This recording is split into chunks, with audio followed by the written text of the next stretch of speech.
예, 다시 왔습니다. 두 번째 작품 뿌리 내리기입니다.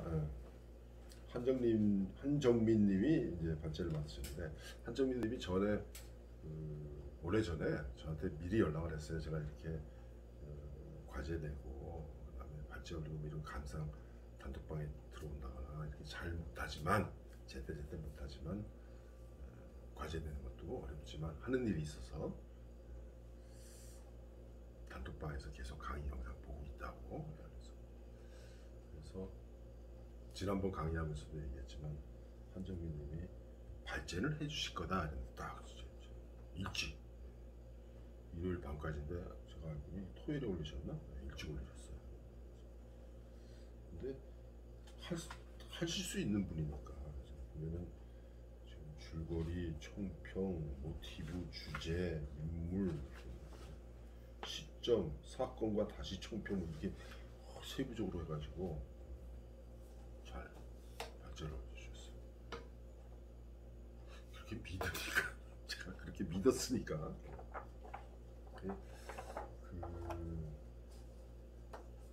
글은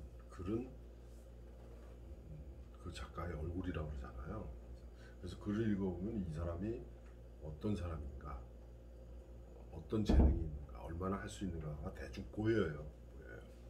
그런데 글 표현된 것이 조금 좀 흔히 말해서 좀 약점이 있고 허점이 있고 조금 떨어진다고 하더라도 그 글을 읽다 보면은 그 문장과 문장 사이에 흔히 행과 행 사이 그러잖아요. 거기서 이제 읽어내거든요. 이 사람이 이런 마음을 가지고 있구나, 이런 자세를 보이고 있구나. 저기 자꾸 특정한 개인을 들먹여서 미안한데 이순자님 같은 경우는 글 보세요. 글 엉망이잖아요. 근데 그 한간에 이 사람이 문학에 대해서, 소설에 대해서 얼마나 많은 큰 열정을 지니고 있는가가 하나 드러나요. 그게 막 다, 저는 막 가슴이 막 닿아요. 그러니까 그래서 제가 이순자님하고 연락도 화이팅 할 수 있다고 이렇게 말씀드리는 겁니다. 한정민님도 전 그렇게 봤어요. 그런데 기대를 저버리지 않으시고 아주 멋지게 발전을 올려주셨어요. 마지막 작품 피날레를 아주 멋지게 장식해 주셨습니다. 아까 저 첫 번째 영상에서 말씀드렸듯이 뿌리 내리기는 우리 저 게시판에 처음에 공개될 적에는 합장이라는 제목이었죠. 그랬다가 글 쓰신 분이 감상 제일 마지막에 마감하기 전에 감상 올리시면서 마지막에 올리시면서 아마 미리 올리시려고 그러다가 마지막에 올리신 것 같아요. 그거 다 보고 마지막에 감상 올리시면서 작자 스스로 밝혔죠. 윤명웅님 작품입니다. 그래서 궁금하신 분은 저 게시판에 들어가 보세요. 윤명웅님이 이제 스스로 밝히셨는데 사실은 윤명웅님의 이 뿌리 내리기는 제가 지금 읽은 그 편수만 해도 이런 얘기 해도 되나? 한 10편이 넘습니다. 계속 수정하고 또 보내고 그렇다고 제가 뭐 이렇게 빨간 줄 치고 뭐 이렇게 단어 고쳐주고 그런 거 안 했어요. 그냥 몇 마디 이렇게 언급하고 좀 좋아졌네요. 이 부분이 좀 어색합니다. 그럼 또 그 부분을 고치다 보면 다른 것까지 또 고쳐야 되잖아. 그거를 충실하게 수행을 하신 분이에요. 그래서 합장을 이렇게 여러분들 알고 계시나요? 가묘라고 그러죠. 가묘. 원래 제목이 가묘였다가 그 다음에 합장으로 바뀌었다가 그 다음에 뿌리 깊은 나무로 바뀌었어요. 뿌리 깊은 나무. 그랬다가 다시 이렇게 뿌리 내리기 이렇게 제목이 바뀌었어요. 그 제목 바뀐 거 그거 나름대로 의미가 있었어요. 의미가 있었는데 여러분들은 어떻게 느끼셨는지 모르겠지만 제가 볼 적에는 지금까지 여러 차례 윤명우님의 작품을 이 작품을 쭉 이렇게 보면서 거의 뭐 이제는 내가 뭐 더 얘기할 게 없다라는 생각이 들 정도로 이 정도 되시면은 이제 하산하라고 그러긴 좀 그렇고 옆산으로 가는 게 낫지 않겠는가 그런 생각이 들어요. 좋은 작품입니다. 잘 쓰셨을 거예요. 한정민님도 그런 생각을 하신 것 같아요. 한정민님이 지금 1, 2, 3 이렇게 해가지고 저 줄거리를 써주셨는데 1번이 저 1번이 결국에는 제일 앞부분 아니에요. 근데 뒤에 저 어떤 분 보니까 1번이 좀 어색하다. 그거 느끼는 거예요. 그런 분도 있어요. 그런데 오히려 1번이 있기 때문에 더 살아난다고 좀 느껴요. 그래서 1번이 사실은 제일 마지막이거든요. 제일 마지막. 즉 아버지는 당신이 태어난 날 하늘로 돌아가셨다. 그러니까 아버지가 태어난 그 날짜에 그 이제 저기 뭐야 어디에 저 하관을 한 거죠. 묘에 땅속에 묻은 거죠. 뭐죠? 시신은 없고 머리카락만. 이 글을 쓰신 분도 그렇고 뭐 우리들 다 알고 있잖아요.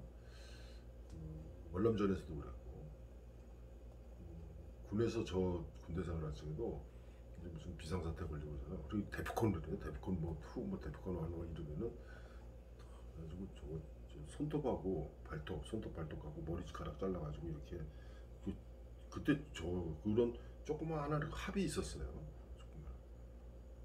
예전에 성냥 상자 있죠. 성냥 이렇게 그 정도 크기의 상자가 있어요. 거기 딱 가가지고 거기다가 이제 군번 쏘고 그 머리카락 그다음에 손톱 발톱 이거 자른 거 그거를 거기 그 상자에다 넣고 합에다 넣고 딱 달아가지고 딱 봉인을 해요. 붙이를 하고 거기 그 표면에다가 군번 계급 군번 이름 딱 써가지고 그래가지고 다 보관을 했어요. 그때는 남쪽 한반도에 전쟁이 난 것도 아닌데 막 저거 뭐죠 저 데프콘 막 하고 비상사태 막 관련된 거. 그리고 그때는 70년대니까 제가 70년대 군대 생활했는데 그때는 무장공비를 막 나타나고 그랬거든요. 그런 작전에 투입된다 그런 거 다 준비했어요. 그게 꼭 뭐 이게 뭐 진짜 어디 전쟁이 나서 어떻게 죽는 거다 그게 아니라 병사들의 어떤 경각심이죠. 내가 죽을 수도 있다. 내가 죽으면은 요게 내 시체를 못 찾으면은 요게 내 무덤에 들어간다. 전쟁하다가 죽으면 국군묘지 묻히잖아요. 그런 어떤 경각심 아니면은 어떤 각오 이런 걸 다지는 그런 계기로 그런 걸 했어요. 그런 걸 들으셔서 그런지 지금 이 글을 쓰신 분 윤명호님도 아마 그런 거 알고 계시겠죠? 알고 계시니까 소설 속에 아버지 머리 이발해 주잖아.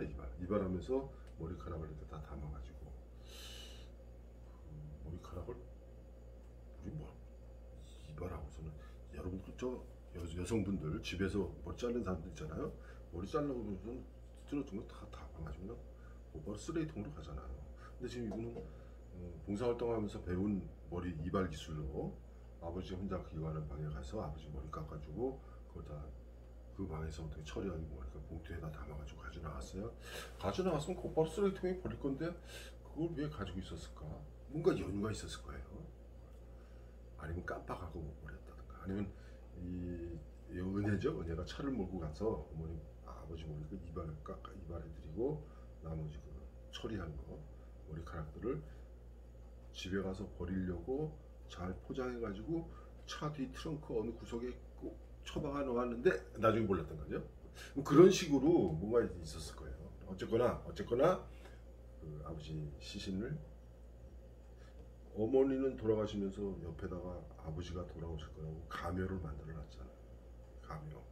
가묘는 그래서 이 작품 제목이 처음에 가묘였어요. 그래서 가묘는 사람이 죽기 전에 자기가 묻힐 곳에 미리 산소를 만들어 놔요. 그러면은 오래 산다는 그런 생각이 있었어요. 그리고 죽으면은 입을 옷 입잖아요. 그것도 미리 만들어 가지고 처마에다 지붕이 아니라 처마 끝에 처마가 아니라 무슨 걸어놓고 그랬어요. 예전에는. 그러면은 죽을 때 입을 옷, 그 다음에 죽어서 내가 묻힐 곳, 그 다음에 내가 죽으면은 빈소에 걸 사진, 영정사진이죠. 그걸 미리 다 준비를 해놓으면은 오래 산다는 그런 믿음이 있었어요.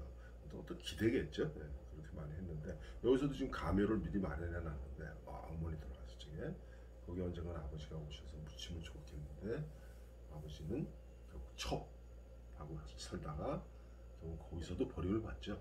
거기서도 버림을 받고 그리고 아버지 돌아가신 거를 나중에 알았는데 알고 보니까 그 첩의 자식들이 다 이미 처리를 다 한 거죠. 장례 다 치르고 은혜는 몰랐죠. 아버지가 위독하시고 좀 상태가 좋지 않다 119에 막 연락까지 했으니까 그렇게 해놓고 결국에는 첩의 자식들하고 워낙 가깝게 했으니까 그쪽에다 연락을 했는데 거기서 와가지고 다 처리 다 해버린 거죠. 그런 과정 속에서 머리카락만 저 가묘 속에 실제 이제 안장을 하는 거예요.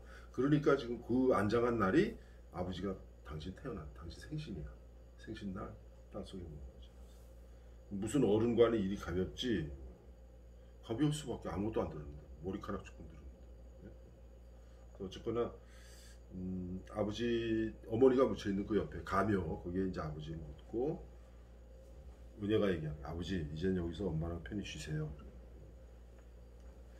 요 장면이 결국엔 제일 마지막으로 연결됩니다. 마지막에 무덤에서 내려오는 것 그 장면이 나오는데 그렇게 읽는다면 이 작품의 이 앞부분 요거는 괜찮아요.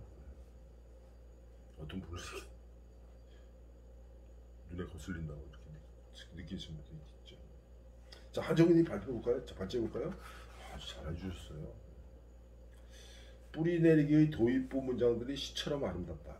극찬을 하셨어요. 유심히 살펴보니 분위기가 당신의 자리와 비슷하다. 예, 당신의 자리하고 분위기가 아주 비슷해요. 소재도 좀 비슷하죠. 예. 무덤 얘기 나오고 장례 얘기 나오고. 당신의 자리 어땠어요? 어땠죠? 당신의 자리도 결국에는 홀로 대신 아버지 돌아가시고 홀로 대신 어머니가 또 병원 원장을 만나죠. 병원 원장 만나서 재혼을 하느니 마느니 그러다가 결국 이제 돌아가신 거고. 산소가 배경이라는 것, 비처럼 내리는 꽃잎, 그 다음에 아버지 옆방이 엄마의 자리라는 것, 그 다음에 유교 사상의 지배를 받는 등장인물들, 특히 희생적인 어머니. 여기서 은혜의 어머니는 완전히 유교 사상의 지배받는 유교 사상보다는 가부장적인 사고방식. 근데 사실 이거 다른 얘기인데 가부장적인 사고 있죠. 여자들이 더 해요. 여자들. 전통적인 사회를 보면 가부장적인 그런 여자들이 더 엄해요.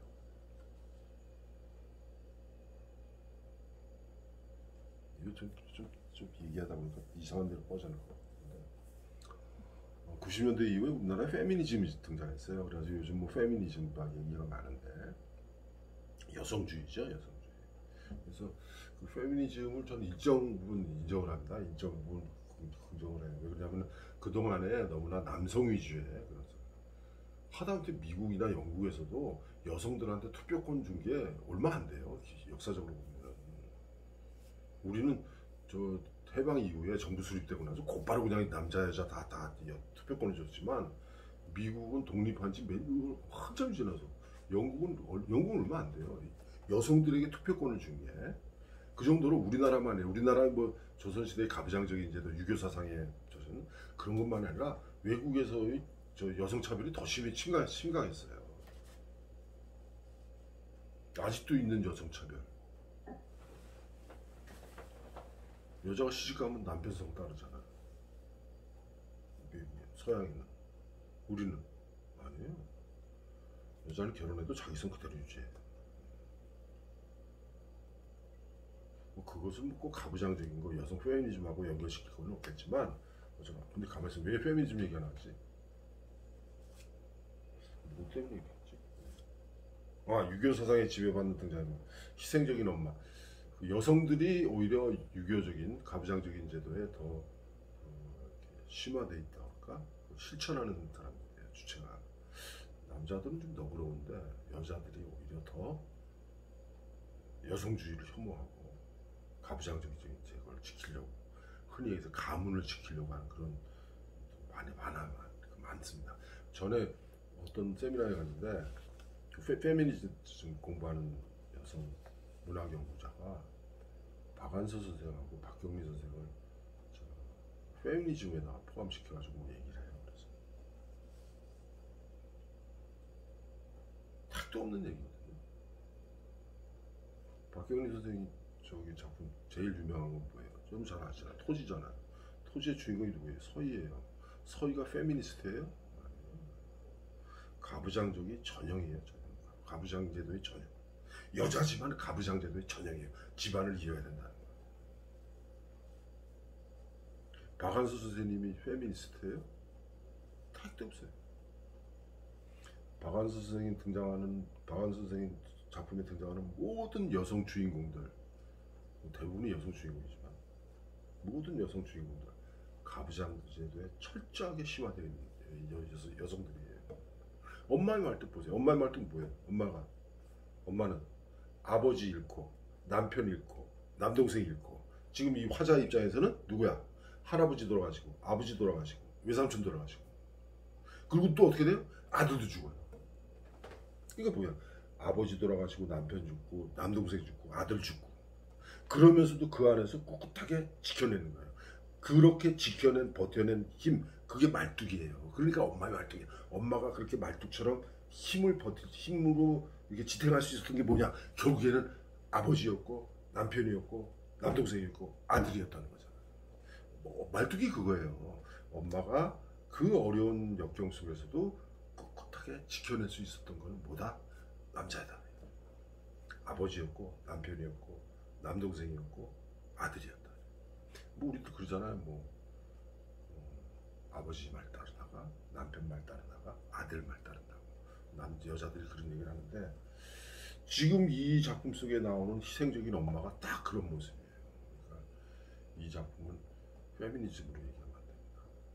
그래서 여러분들 페미니즘이 나쁘다는 거 아니에요. 페미니즘이 나쁘다는 건 아니고, 제가 얘기하는 거는 페미니즘으로 연구할 대상으로 적절한 작품을 찾아야 되는데, 여성 작가는 무조건 페미니즘인 줄 알아. 그거 아니에요. 전혀 아니에요. 오히려 박경리 선생이나 박완서 선생의 작품은 페미니즘하고는 전혀 관련이 없는 겁니다.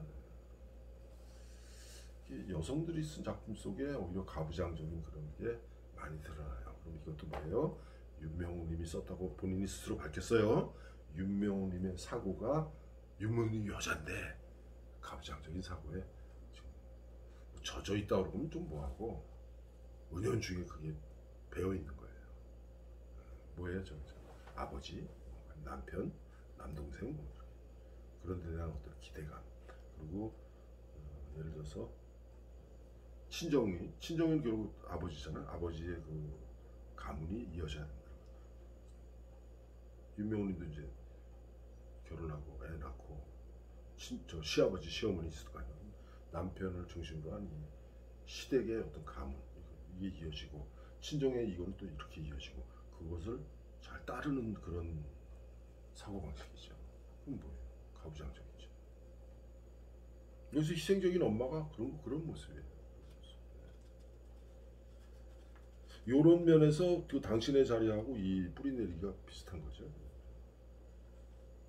그리고 이 모든 것들을 바라보는 딸의 시점이죠. 딸의 시점으로 지금 이야기가 전개되고 있는데, 딸의 시점으로 결국에는 아버지이기도 하고 엄마이기도 하고, 그 다음에 아버지가 첩을 들였잖아요.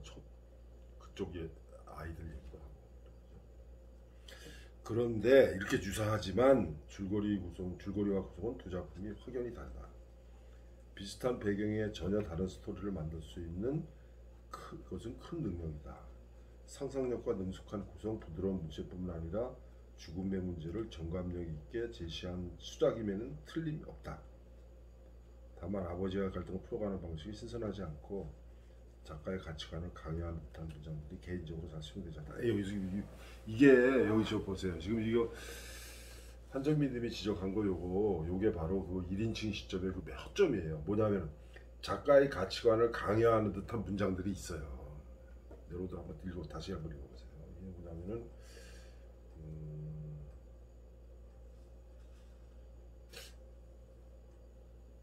글을 쓰면서 본인은 느끼지 못해요. 본인은 느끼지 못하는데 1인칭 관찰자나 1인칭 주인공 시점으로 이제 글을 쓸 적에 은연중에 어떤 시점 이건 결국 작가잖아요. 작가가 쓰는 거잖아요. 그 자기 자신이 글을 쓰고 있는 작가 자신의 사고, 작가 자신의 어떤 생각, 어떤 인식 수준, 세계관 이게 은연중에 나타나요. 그냥 문장으로 나타나요. 그래서 작가의 가치관을 강요하는 듯한 문장들이 곳곳에 있어요. 그걸 1인칭 쓸 적에 그거 조심해야 된다. 그러니까 한정민님 그걸 읽어냈던 거야. 모티브는 뭐 장례라든가 산소라든가 부부의 가족, 그 다음에 첩드리는 거 뭐 이런 거. 우리 한국 문학에 많이 나타나는 그런 모티브죠. 그런데 어느 하나 특이하다거나 특별하다, 뭐 아니면 이건 기발하다 라는 모티브가 없어요. 그러니까 그냥 무난해져 버리죠. 이렇게 무난해져 버리는 소재를 가지고도 이렇게 한 편의 이야기를 잔잔하게 마무리했다는 건 괜찮아요. 근데 다만 문체나 구성을 유니크하게 하거나 치열한 심리 묘사를 돋보이게 하는 등 해가지고 다른 접근과 표현이 필요하지 않느냐라고 한정민님은 생각을 하신 거예요. 예, 맞는 얘기입니다. 맞는 얘기인데 지금 이 정도만으로도 충분합니다. 저는 제 생각은 그래요. 여기다가 이 작품에다가 뭘 더해라 막 이렇게 하는 거는 소설 쓰지 말라는 거나 마찬가지예요. 이 작품은 이 작품대로 아마 다음번에 다른 작품 쓰실 적에는 좀 이런 한정민님이 얘기하는 유니크한 거나 치열한 심리 묘사, 그 다음에 다른 접근 방식이 좋겠다. 그 다음 주제를 한정민님이 이거 정확하게 지적했어요. 작가가 서술과 등장인물의 대화를 빌어 주제를 과도하게 드러내고 있다. 누구 입을 통해서? 엄마 입을 통해서. 엄마가 다 얘기해요. 누구 또? 딸인 나의 입이다. 은혜가 다 얘기해버려요. 주제를. 이 주제가 뭐예요? 여기 나오죠. 특히 마지막 부분 엄마의 대사와 나의 독백이 그렇다. 또한 곳곳에서 교훈적인 진술이 많이 보였다. 주제를 내면화하는 과정을 거쳤습니다. 그러니까 마지막 부분에 나오는 엄마의 대사, 그 다음에 나의 독백, 그리고 곳곳에서 보이는 교훈적인 진술을 소설 속에 직접 이렇게 표현해놓은 거야. 서술에 놓을 게 아니라 독자가 맞아 이래야지, 이렇게 살아야지 라고 느끼면 좋을 텐데 그게 힘들어요. 1인칭 관찰자, 1인칭 주인공 시점에서는 그게 힘들어요. 즉 보여주기가 힘들어요. 보여주는 것보다 그냥 얘기해버리는 게 편하거든. 1인칭 주인공이니까. 그래서 그런 허점이 있어요. 그런데 그런 허점에도 불구하고 사실 불구하고란 말 별로 좋은 말 아닙니다.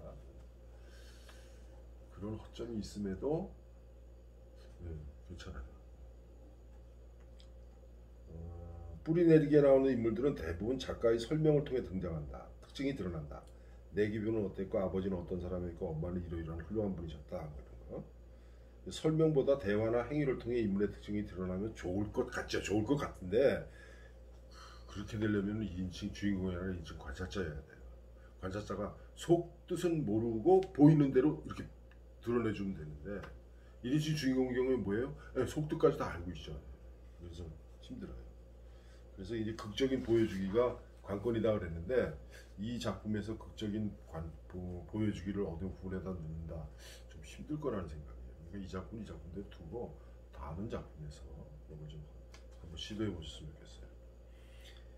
뿌리내리기는 1인칭 시점이나 주인공으로서의 나하고 관찰자로서의 나, 그 경계에 있다. 맞아요. 관찰자로서의 나라고 하기에는 나에 대한 감정이 너무 많이 진술되어 있고 주인공으로서의 나라고 보기에는 나의 내면이 깊이 있게 파헤쳐진 느낌이 없어요. 좀 그런 게 있어요. 정확하게 지적했어요. 퇴고를 한다면 어느 쪽이든 선명한 방향을 선택해 주셨으면 좋겠다. 사건과 다시 총평. 전혀 의도하지 않았음에도 아버지 머리카락을 보관하고 있었다는 내용이 좀 억지스럽다. 이게 나도 요거를 나는 억지스럽다는 것보다 요거를 그냥 문학적 장치로 맞아. 그거 안 버리고 트렁크에 어디에 있을 거야. 이런 속으로 맞는 말. 그거 하나만 들어가 있으면 돼요. 그런 장례를 치르는데 그런 방법도 있구나. 시신이 없을 적에 그런 방법도 있구나. 맞아. 아버지 머리카락이 그거 아마 안 버리고 트렁크에 있을걸? 찾아보는 거죠. 그렇게 해서. 그러면은 쉽게 넘어가. 이게 지금 누구야 저 한정민 님이 지적한 요게 그냥 넘어가 버려요. 그런 대목이 하나 추가됐으면 좋겠어요. 여기 있잖아요. 잘려진 머리카락은 쓰레기통으로 직행하는 게 일반적이다. 비닐봉지에 담긴 것을 집에까지 가져온 것부터가 이상하다. 일부러 보관한 것으로 하면 어떨까 싶다. 일부러 보관한 것이면은 그때 이미 장례를 칠 적엔 이렇게 되는 경우, 이런 경우도 있을 수 있다라는 것이 설명이 돼야 되겠죠. 보관한다면은. 근데 그것보다는 그냥 버리려고. 아버지 혼자 사는 거 되잖아. 아버지 이발해드리고 청소하려고 청소해서 다. 그럼 뭐 아버지 이발한 머리카락만이 아니겠죠. 그 아버지 방바닥 다 쓸었을 거 아니에요. 깨끗하게 쓸어가지고 쓰레기 봉투에다 담았어. 검은 봉투겠죠. 검은 비닐봉투에 담았어. 담아가지고 내려와서 버리려고 보니까 버릴 데가 없어. 에이, 집에는 가야 되겠고. 자, 잘 여며가지고 트렁크 구석에다가 쏙 집어넣고 왔다가 그리고 까먹은 거지. 그게 제일 무난할 것 같아. 그러면서 이제 나중에 아버지 시신을 못 찾을 적에 이미 장례 다 해버렸으니까. 그러면 할 수 있는 방법이 뭘까? 어머니는 가묘까지 만들어 놓고 아버지를 기다리고 있는데. 근데 어디서 들었어. 맞아. 그런 방법이 있구나. 가만히 있어봐. 아버지 머리카락 어디 있지? 그걸 내가 버렸나? 분명히 트렁크에 넣긴 넣었는데. 내려가서 확인해 보는 거죠. 있어. 얼마나 좋았겠어. 그런 제목이 있으면 참 좋겠어요. 발제를 맡다 보니 이런저런 지적을 많이 했지만 읽기 시작하는 순간 단숨에 빨려 들어갔을 만큼 깔끔한 글이었다. 걸리는 부분이 많으면 좀처럼 허구 속으로 빠져들기 힘들었을 텐데 말이다. 작가의 집필 활동을 본다. 그렇죠. 발제를 맡아서 지적을 하려고 찾다 보니까 이렇게 좀 몇 개 찾아서 지적을 했을 뿐이지 그냥 이 작품 속에 빠져들어서 그냥 한꺼번에 쭉 읽었다. 잘된 작품이에요. 물론 한정민 님이 지적한 것이 전혀 가당치가 않다는 게 아닙니다. 그렇게 지적을 할 수도 있어요. 그렇게 할 수도 있는데 그런 지적이 있음에도 저는 오히려 좋은 쪽에다 점수를 주고 싶어요. 그리고 한정민 님의 이런 발제, 이런 노력, 이것도 점수를 주고 싶고. 글을 쓰신 분이나 발제를 맡으신 분이나 두 분 다 잘하셨어요. 다음 이인영님. 간단해요. 정성과 고민이 보이는 좋은 글. 잘 읽었어요. 합장보다 뿌리내리기라는 제목이 훨씬 좋고 마음에 든다. 그러니까 이인영님은 합장도 읽고 뿌리내리기도 읽으실 거예요. 합장하고 뿌리내리기하고 차이점이 있습니다. 차이점이 있는데 뒤에 가면 누가 얘기를 했어요. 네. 저는 이제 이거를 아까 얘기했듯이 가묘라는 그때부터 지금 진짜 여러 차례 읽다 보니까 그냥 소설 내용이 어느 부분 읽으면은 이거 저 뿌리내리기 다시 고쳐가지고 저한테 보냈을 적에 읽고 도서는 딱 보니까 눈에 보여요. 요거 고쳤구나 이렇게. 근데 고쳐놓고 보니까 그래 이거 그럴듯하네. 제목도 뿌리 깊은 나무였어요. 뿌리 깊은 나무 뭐 억지로 꽤 맞추면 될 것 같은데 근데 나중에 뿌리내리기보다 맞아. 뿌리가 난 내리가 어디도 낫지. 누가? 아버지가 뿌리를 내려. 어디다가? 어머니 옆에, 당신의 아내 옆에. 뿌리는 뭐예요? 머리카락이 들어가는 거죠. 딱 맞아 떨어졌다. 그 다음에 송수영님. 전체적으로 이야기 전개에 무리가 없고 자연스러워 매끄럽게 읽었습니다. 익숙한 이야기지만 지루하지 않게 읽을 수 있는 것은 쓰신 분의 문장력과 효과적인 구성 덕분이라고 생각합니다. 이렇게 극찬하고 있어요. 첫 번째 단락이 조금 사족처럼 느껴져요. 이렇게 느끼시는 분도 있어요. 그런데 소설 구성상의 어떤 맛으로 보면은 처음 나온 첫 번째 앞부분에 나온 단락하고 마지막 단락하고 이게 연결이 되는 거예요. 그리고 그 안에 중간에는 이 어떻게 되면 이렇게 되는 이렇게 돼가지고 만약에 이렇게 돼 있잖아요. 이렇게 3단 구성이라고 합시다. 근데 3단 구성인데 이거를 요게 팩트예요. 이게 팩트. 실제 일어나는 게 아니라 소설 속 사실, 소설 속의 사실이에요. 그런데 소설에서는 어떻게 구성했느냐? 요 부분을 1번에 넣는 거예요. 그리고 여기서부터 여기까지를 이게 뭐 혼합이 되죠? 왔다 갔다 해요. 어떤 것이 전이고 어떤 것이 훈지 그건 모르겠지만 요것이 예를 들어서 2번부터 뭐 2, 3, 4, 5까지 뭐 이 정도 뭐 연결됐다고 치고 그다음에 요 부분이 마지막 6번 마무리가 되는 거예요. 그래서 지금 어느 분이가 박제 받으신 분 한정민님은 어떻게 이걸 표현했냐면은 요거를 1번, 요거를 2번, 요거를 3번 이렇게 해가지고 줄거리를 딱 정리를 하신 거예요.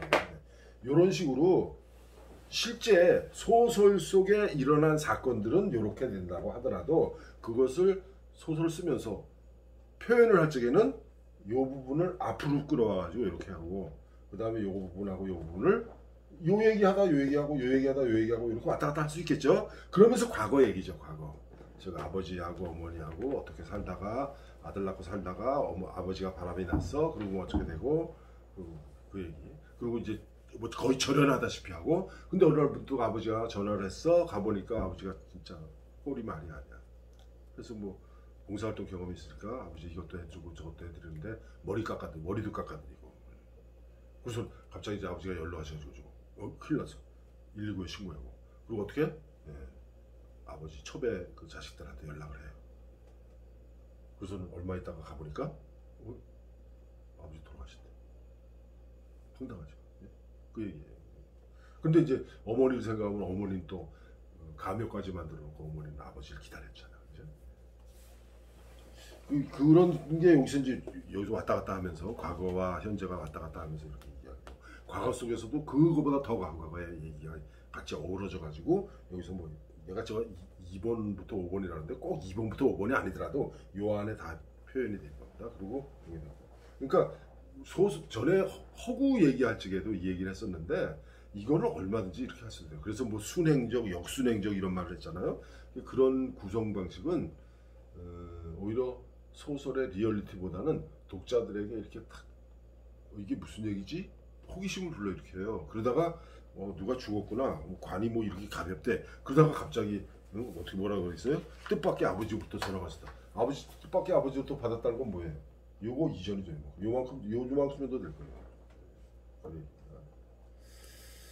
그래서 결말에 너무 직접적으로 주제를 드러낸 것이 아닌가라는 생각이 듭니다. 결말에 주제가 드러난 거는 어머니 말씀하고 이 은혜 말이죠. 은혜 말 너무 드러나대. 그거는 지적을 받을 수 있어요. 합장. 김상범님은 제목을 합장이라고 했어요. 뿌리 내리기 안 읽으시는 거예요. 뿌리 내리기 읽으셨네. 뒤에 나오네. 엄마가 자기를 떠난 남편을 기다리면서 생일상을 빼먹지 않고 차리는 것. 그런 남편과 합장을 원하는 것. 은혜가 너무 쉽게 아버지를 받아들이는 것. 조금은 억지스러운 느낌이다. 김상범님은 이렇게 얘기했는데 왜 나는 이렇게 그게 안 느껴져? 억지스럽지가 않게 느껴질까? 엄마가 자기를 떠난 남편을 기다리면서 생일상을 빼먹지 않고 차리는 것. 비록 처갓에 가버렸지만 엄마는 흔히 얘기해서 저기죠. 본부인 아니에요. 뭐라고 그래요?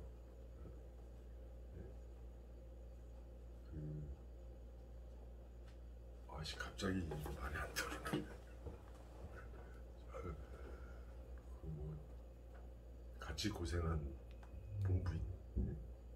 그거 쓰는 말이 있는데 뭐 하다 보면 생각이 안 나요. 남편을 기다리는 마음은 아마 본부인의 입장에서는 다 마찬가지 아닐까. 그래서 저는 엄마가 자기를 떠난 남편을 기다리면서 생일상을 빼먹지 않고 차리는 것. 흔히 그러죠. 뭐 쌀겨, 좁쌀 그렇게 그런 것 먹으면서 같이 고생한 어려움을 이겨낸 부인. 조광지처. 조광지처란 말이 그렇게 생각해요. 조광지처. 우리 예전 얘기 들어보거나 소설 보면은 아니 저 영화나 드라마 보면은 결국 첩한테 갔다가 거의 죽을 때 돼가지고 거의 뭐 거의 환자가 돼가지고 조강지처한테 오잖아요. 그런데 조강지처 중에 어느 조강지처도 그거 차버린 사람 없어요. 다 받아줘요. 내가 만약에 여자라면 나는 안 봐줘. 자, 이제 그런 얘기입니다. 예. 그 다음에 한편의 옛날 드라마 같다는 생각이 들었다. 예. 이렇게 생각할 수도 있어요. 그 다음에 이제 뿌리내리기를 다시 읽었어요. 뿌리내리기 보니까 아버지와 엄마의 관계, 새엄마의 과거 등이 첨부되며 읽기 편하게 다가왔다. 그렇죠. 그런 게 있어요. 전에는 좀 묘하다 했는데 이게 아버지하고 엄마의 관계가 정확하게 나오고 그 다음에 새엄마의 과거가 이게 나오니까 기본적으로 상황을 설명하려는 친절한 글다. 표현을 아주 좋게 하셨어요. 주제를 너무 드러내고 있다가 아니라 이렇게 상황을 설명하려는 친절한 글이다. 설명도 좋지만 좀 더 보여주는 걸로 가면 어떨까? 이순자님도 아주 감동 깊게 읽었다고 그래요. 또 여기 소설에 몰입해가지고 아버지의 머리카락만 엄마 옆에 묻어주는 것이 가슴 아프고 막 그냥 슬퍼진다. 그래서 이순자님은 눈물도 많으실 것 같아요. 그다음에 이령님, 이령님 또 인물로 또 주거리를 쭉 썼어요. 이령님 간단하다. 문장이 세련되고 흠잡을 것이 거의 없다. 많은 태고를 거친 완성장으로 읽으셨대. 그래도 읽으면서 걸리는 부분이 이렇게 몇 군데 있다고 또 지적을 해가지고 이대호님도 아주 좋게 읽으신 거야. 남자들이 바람 피우고 처백에 살면서 처백에서 난 자식들로부터 따돌림 당하는 모습이다. 근데 제가 아는 것도 그런 거 많아요. 본부인 버리고 첩한테 갔어요. 젊고 예쁜 첩이겠죠. 거기서 이제 애를 낳고 다 거기서 잘 살았어. 근데 나중에 말년에 보니까 그 첩한테도 버림받고 이 첩에게서부터 난 딸들한테도 버림받고 그러더라고요. 그렇게 아주 순해보라는 거였어요. 서미숙님, 그냥 글을 많이 써오신 분이다. 내용은 그리 신선하거나 새롭게 느껴지지 않는다. 그런데도 독특한 소재로 글을 쓰셔도 잘 쓰실 것이다. 그리고 이제 마지막으로 윤명호님이 이건 내 작품이다 라고 이제 딱 당당하게 밝히셨어요. 그런데 그 윤명호님의 말은 그 윤명호님이 올려놓은 거 감상문 그거 직접 읽어보도록 하고 제가 그걸 뭐 대신 읽는다는 게 좀 어색하네요. 저는 저 윤명호님을 개인적으로 작년에 기초반 심화반에서도 만났지만 이번에 다시 하면서도 작품을 꽤 여러 차례 저한테 조언을 구하고 그랬기 때문에 굉장히 참 즐겁게 저는 했습니다. 그리고 이 정도면 이제 아까 처음에 얘기했듯이 이제 소설가니까 이제 하산하세요 이렇게 얘기하면 좋겠는데 하산까지 뭐하고 이제는 엽산으로 가면 어떻게 될까. 자 이렇게 해서 2020년 부천시민 작가교실 전문작가반 강좌 다 마쳤습니다. 변화되는 게 있고 변경된 것이 있으면은 여러분들한테 다시 연락을 드리겠습니다. 단톡방에 연락 드릴 테니까 그렇게 알고 계시면 1년 동안 고생 많으셨습니다. 코로나 이겨냅시다.